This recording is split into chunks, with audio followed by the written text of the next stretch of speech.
Welcome back. The Attorney General and an outspoken Queen's Counsel lock horns over human rights issues. Our Amajal Knowles has more on the story. Top attorney Fred Smith has never been one to mince words, and his latest verbal attack has found him taking aim at Attorney General Carl Baffle.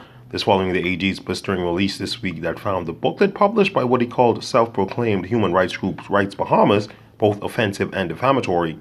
Putting into Love 97's daily talk show On Point, Mr. Smith accused the government of focusing on the wrong things. They should really, Brent Simonet, Dr. Hubert Minnis, Carl Bethel, and the rest of his cabinet should focus on reining in a rogue, illegal immigration department, which is corrupt to the core. So patriotism runs deep and historical in my veins and in my blood. I am born and bred Bahamian, and so I don't understand these accusations of being unpatriotic. In recent months, the attorney has scored some monumental victories as he has seen several of his clients that were Haitian nationals freed from the custody of immigration. He attributed that to the strength of judiciary. There is no rule of law respected by the executive branch of government in the Bahamas. Thank God we have independent judges on our Supreme Court. That has been the one saving grace of the Bahamas for decades. No, not at all.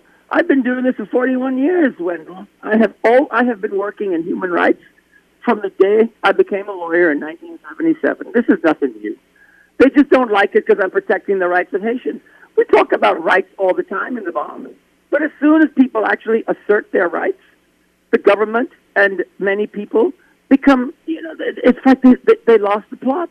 They don't seem to understand it. Meantime, Mr. Smith's vitriolic exchange with former Foreign Affairs and Immigration Minister Fred Mitchell continues, with the former maintaining that the latter is the Antichrist of democracy. But that man has caused so much more tragedy for people, and thank God he was removed from office recently, because we couldn't have withstood another 5 years assault on our democracy. Tragedy, breaking up families, people who were born here, expelling them without deportation orders, sending people to a country St. Lucia, Jamaica, Haiti, all these people, countries they've never been to before.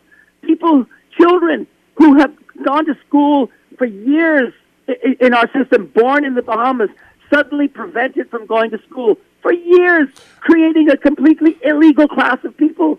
Pages in the recently published Rights Bahamas booklet contains vivid photos, some of purported abuse by the authorities, but some do not appear to be local images.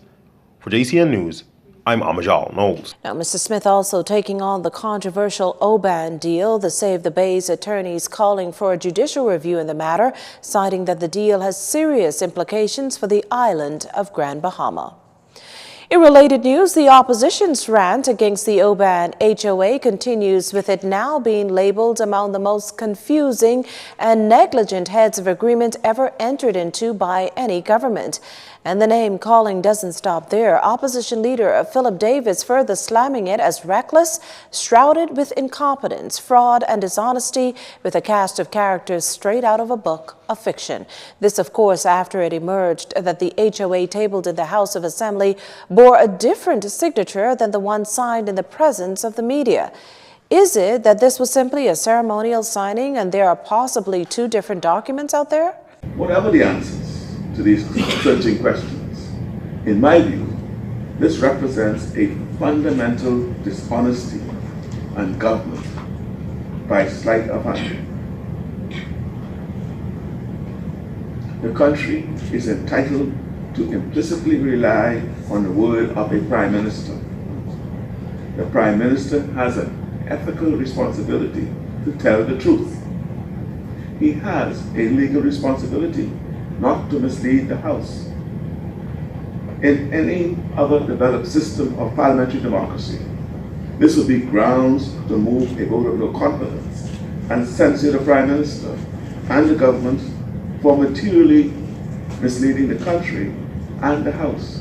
Mr. Davis says he also understands that the Best Commission is reportedly unaware of the location of Oban's proposed project in East Grand Bahama and therefore was unable to offer any policy advice to the government on the matter. The government must not only be seen to be the protectors of the public interest, but must seem and appear to be advancing the public interest in the interest of accountability, transparency, honesty, and open government. as the Prime Minister consistently promised in both local and in international forums.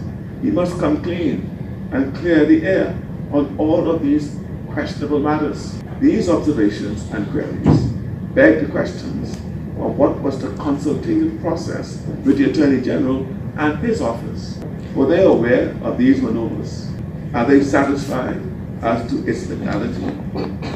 The government has much to answer for on this tobacco.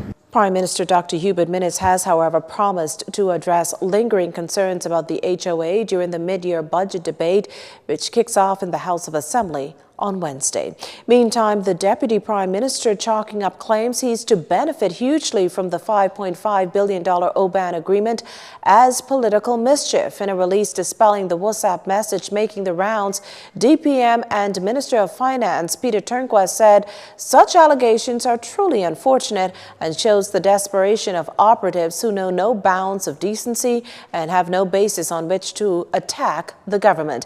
As a member of the Bahamas Institute of Chartered Accountants, Mr. Turnquist admits he has a license from the GBPA as a sole practitioner, but that this has been inactive since he was appointed a cabinet minister on the 12th of May 2017. You're watching JCN News. Stay with us. There's more to come after this. This segment of the news was brought to you by Alive.